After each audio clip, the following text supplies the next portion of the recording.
যিনি নামাজ পড়েন না কিন্তু কোরবানি দেন, তার কোরবানি কবুল হবে কিনা? নামাজ পড়ে না কিন্তু নামাজ আল্লাহর পক্ষ থেকে ফরজ, সেই বিশ্বাস আছে।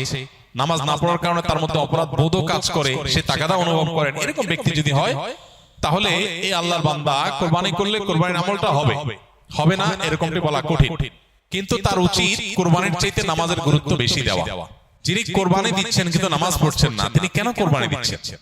যদি আল্লাহ সন্তুষ্টির জন্য হয় তো আল্লাহ তো কোরবানি দিলে যতটুকু খুশি হবে তার চেয়ে হাজার লাখ গুণ বেশি খুশি হবে নামাজ পড়লে, যেটাতে টাকা পয়সা খরচ হবে না, এত কষ্ট হবে না। তো সেই জিনিসটা না করে তিনি কেন কোরবানি দিচ্ছেন? হতে পারে যে সামাজিকতার কারণে, ফ্রেশ গোশত আহরণের উৎসবে শামিল হওয়ার জন্য। এইসব যদি হয় তাহলে এটা তো সামাজিক কোরবানি, শরঈ বা দ্বীনি কোরবানি না। তো এই সমস্ত ভাইদের উচিত নামাজের গুরুত্ব আরো বেশি করে বোঝা এবং তাদেরকে দাওয়াত দেওয়া। তবে তিনি যদি আল্লাহকে সন্তুষ্ট করার উদ্দেশ্যে করেন, তার ওই আমল এটার কারণে কবুল হবে না, এরকম কথা বলা কঠিন। ব্যবসা কিভাবে হালাল, ব্যবসা ক্ষেত্রে শরিয়া কি বলে, ব্যবসা ক্ষেত্রে শরিয়ার মূলনীতি কি? এটা তো 2 ঘন্টার লেকচারের বিষয়। আমরা শুধুমাত্র কয়েক সেকেন্ডে যে জিনিসটা বলতে চাই সেটা হলো, ব্যবসাকে আল্লাহ তাআলা হালাল করেছেন। আল্লাহ বলেছেন আহাল্লাল্লাহুল বাইআ ওয়া হাররামার রিবা। আল্লাহ ব্যবসাকে হালাল করেছেন, বিধায় আমরা ব্যবসার মানসিকতা লালন করব। বিশেষ করে আপনারা যারা এখানে স্কিল ট্রেনিং এর জন্য এসেছেন, আমাদের চেষ্টা থাকতে হবে এন্টারপ্রেনার হওয়ার, উদ্যোক্তা হওয়ার, ব্যবসায়িক উদ্যোক্তা হওয়ার। স্বপ্ন দেখেন, চেষ্টা করেন, সাধনা করেন, আল্লাহর কাছে দোয়া করেন, দেখবেন আল্লাহ তাআলা বারাকা দিয়ে দিয়েছে। এই জন্য ব্যবসার মধ্যে বেশিরভাগ রিজিক আল্লাহ তাআলা রেখেছেন কিসের মধ্যে? ব্যবসার মধ্যে। এবং ব্যবসার মধ্যে বারাকা বেশি রয়েছে। এজন্য ব্যবসার মানসিকতা থাকা উচিত। এর মানে এই না যে চাকরি করা জায়েজ নাই, চাকরি করা জায়েজ আছে। নবী আলাইহিস সালাম নিজে অন্যের অধীনে কাজ করেছেন, সেটা এক প্রকারের চাকরি। কিন্তু আবার একই সাথে তিনি বাজারে গিয়ে ব্যবসা করেছেন এবং সেটাই ছিল তার মূল এবং প্রধান জীবিকা নির্বাহের মাধ্যম। এজন্য ওইদিকে আমাদের অগ্রসর হওয়া উচিত। ব্যবসা ক্ষেত্রে বেশ কয়েকটা মূলনীতি লক্ষ্য রাখতে হয়। সবচেয়ে বড় জিনিস হলো যে হারাম জিনিসে ব্যবসা করা হারাম। যে জিনিস হারাম সেটা ব্যবসা করাও কি? যেটা আমার জন্য খাওয়া জায়েজ না সেটা আরেকজনের কাছে বেচাও জায়েজ না। এটা হলো একটা কমন মূলনীতি। দ্বিতীয়ত হলো ব্যবসা করার ক্ষেত্রে নবী আলাইহিস সালাম বলেছেন সামহান ইযা রাহিমাল্লাহু ইমরাআন সামহান ইযা বা সামহান ইযা ইশতারা। আল্লাহ ওই ব্যক্তির প্রতি রহম করেন যে ব্যক্তি বেচুক কিংবা কিনুক সব সময় সে দয়া পরবশ থাকে, অন্যের অধিকারের ব্যাপারে সচেতন, সব মিলিয়ে তার ভিতরে স্যাক্রিফাইসের মানসিকতা, তার ভিতরে ছাড় দেওয়ার মানসিকতা, আন্তরিকতাপূর্ণ মানসিকতা থাকে। শুধু ঠকানো না, একজন প্রতিষ্ঠিত ব্যবসায়ী, বাংলাদেশের প্রথম সারির টপ 10 or 15 সফল ব্যবসায়ীদের মধ্যে একজন হবেন।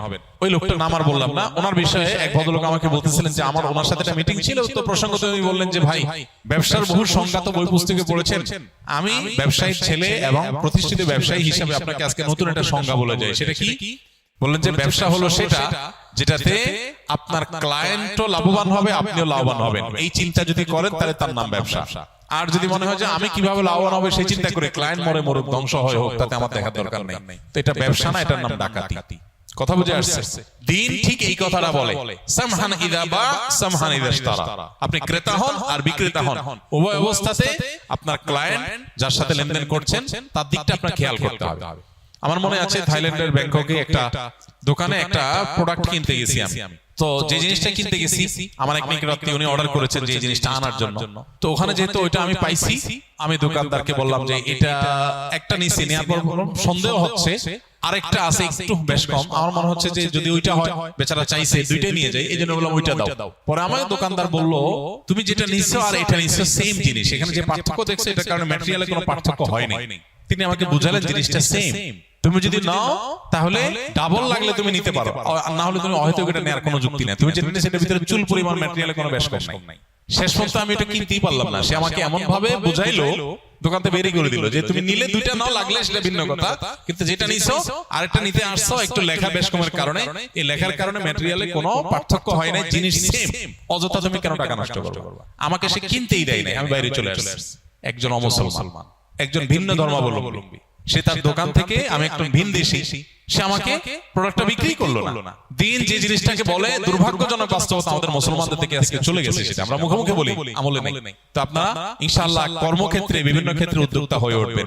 না খেয়ে থাকলেন, টাকা কম কামাই করলেন, উপার্জন কম হলো, কিন্তু কখনো কোনো মানুষের ক্ষতি যেন আমার দ্বারায় না হয়। আল্লাহ আমাদেরকে সেটা করার তৌফিক দান করুন। তো ব্যবসার মূলনীতিগুলো বোঝার জন্য ব্যবসা শুরু করার আগে ব্যবসা সংক্রান্ত বিধিবিধানগুলো আলাদা জেনে নিতে হবে, আলাদা কোর্স করে নিতে হবে। কি কি আমল করলে আল্লাহ খুব নিকটে যাওয়া যাবে, কোন আমল করলে আল্লাহ খুব খুশি হবেন? ভাই, যে আমলগুলো করলে আল্লাহ সবচেয়ে নিকটে যাওয়া যাবে এর মধ্যে সবচেয়ে বড় আমলটা হলো সিজদা। নবী আলাইহিস সালাম বলেছেন, আকরাবু মা ইয়াকুনুল আবদু মির রাব্বিহি ওয়া সাজিদ, বান্দা আল্লাহর সবচেয়ে নিকটে যেতে পারে সিজদারত অবস্থায়। এজন্য সিজদার আমলটা আমাদের বেশি থেকে বেশি করা উচিত। সিজদার মাধ্যমে আল্লাহর সবচেয়ে কাছাকাছি যাওয়া যাবে। আপনি যদি চান আল্লাহর খুব কাছে গিয়ে কিছু বলতে, তাহলে সিজদা দিয়ে আল্লাহর কাছে দোয়া করেন, বিশেষ করে নফল নামাজে। এটা হলো আল্লাহর সবচেয়ে কাছে যাওয়ার সবচেয়ে বড় মাধ্যম। আর কোন আমল করলে আল্লাহ খুব বেশি খুশি হন বা সবচেয়ে বেশি খুশি হন, এটা আসলে আপেক্ষিক। নবী করিম সাল্লাল্লাহু আলাইহি সাল্লামকে একই প্রশ্ন করা হলে তিনি কাউকে বলেছেন আউয়াল ওয়াক্তে নামাজ পড়া, কাউকে বলেছেন যে আমল নিয়মিত করা হয় সেটা সবচেয়ে আল্লাহর প্রিয় আমল। তো এটা আপেক্ষিক। কারোর যদি কোনো আমলের অভাব থাকে, ত্রুটি থাকে, তার ওই ত্রুটিটা পূরণ করাটাই আল্লাহর কাছে প্রিয়। কারণ নামাজটা মাশাআল্লাহ শুরু ওয়াক্তে পড়েন উনি, কিন্তু আমলের কোনো কন্টিনিউশন নাই, তাহলে সে ব্যক্তি কন্টিনিউয়াসলি কোনো আমল করবে, এটা তার কাছে তার জন্য বেশি গুরুত্বপূর্ণ। আল্লাহ এতে বেশি খুশি হবেন।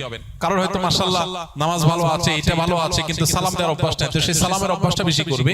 আর এর বাইরে আল্লাহর পছন্দনীয় কাজের তালিকা, এটা নিয়ে আমাদের একটা ভিডিও আছে ইউটিউবে, সেটা দেখতে পারেন। সেখানে আমরা কোরআনে এবং হাদিসে ইন্নাল্লাহা ইউহিব্বু বলে যে সমস্ত, এই শিরোনামে যে সমস্ত আমলের কথা বলা আছে, আল্লাহ তাআলা অমুককে পছন্দ করেন, অমুক কাজ পছন্দ করেন, এই তালিকাটাকে নিয়ে